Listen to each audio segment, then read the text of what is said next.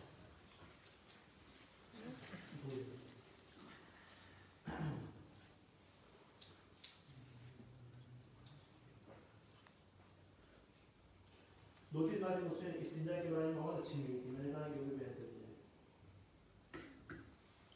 پیشاب یا پاک خانے میں اس طرح بیٹھنا کہ قبلے کی طرف منہ یا پیٹھ ہو یہ مکروہ ہے.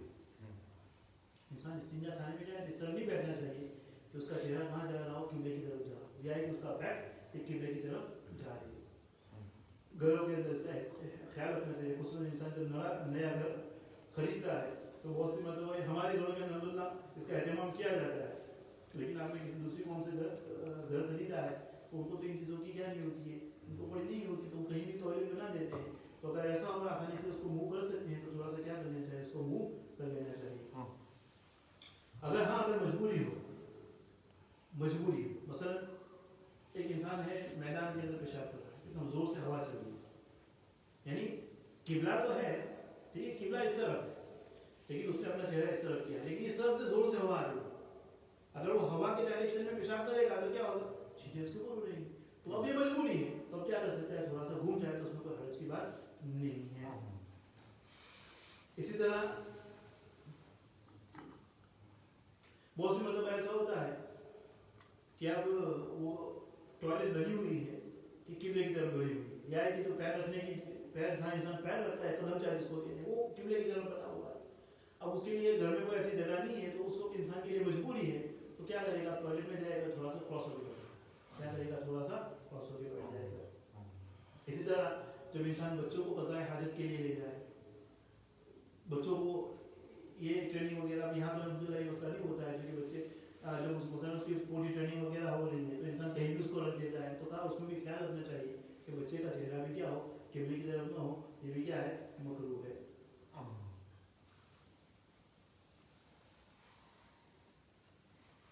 اچھا, استنجا کرتے وقت ان چیزوں کا خیال رکھنا چاہیے کہ سوال کا جواب نہ دے انسان. کیا لگے سوال کا جواب نہ دے. استنجا کے بعد کسی کو سنا السلام علیکم ورحمۃ اللہ وبرکاتہ, استنجا خانے کے اندر جواب نہیں دے گا. اور انسان کو یہ تو کامن سینس کی بات ہے کہ انسان بیت الخلا میں جائے تو خامخواہ سلام نہ کرے, ٹھیک ہے نا, تو باہر نکل کے سلام کرے. اذان کا جواب نہ دے, اذان ہو رہی تو وہاں جواب نہ دے. اور وہاں جائے تو کسی دین کی باتیں نہ سوچے, قرآن کی باتیں نہ سوچے, حدیث کی باتیں نہ سوچے, استنجا خانے میں بیٹھا ہوا ہوتا. اور چھینک آئے تو زبان سے الحمدللہ نہ کہے, دل کے اندر الحمدللہ. اگر پڑوسی بازو میں اگر نیکسٹ ٹوائلٹ کے اندر کوئی بیٹھا ہوا اس کو الحمدللہ کہتا, آپ کو الحمدللہ کہنے کی ضرورت نہیں ہے. اور بغیر ضرورت کے زیادہ انسان استنجا خانے میں بیٹھا نہ رہے. یہ ایکچولی بہت عام ہو گیا, جب سے موبائل آ گیا ہے تو بس وہ جو سارے جو اس کے جو واٹس ایپ میسیج ہوتے ہیں اور سارے جو یوٹیوب ویڈیو ہوتے ہیں وہ 25 منٹ آدھے گھنٹے تک وہ اندر ہی چلتے رہتے ہیں سارے. تو یہاں یہ ضرورت سے زیادہ انسان نہ بیٹھے. فرمایا کہ اس سے جو نجاست انسان کے بدن سے نکلی اس کو نہ دیکھے, نجاست جو نکلی اس کو نہ دیکھے, اپنے صدر کو نہ دیکھے, اپنی باڈی کو نہ دیکھے, بلا ضرورت اس کے اندر خاموں کا کھانسی نہ کھائے, آسمان کی طرف نہ دیکھے, بلا ضرورت بات نہ کرے, اور گندگی جو ہے پیشاب پاخانہ اس کے انسان نہ تھوکے. اس کے آج کے دیکھیں سبحان اللہ.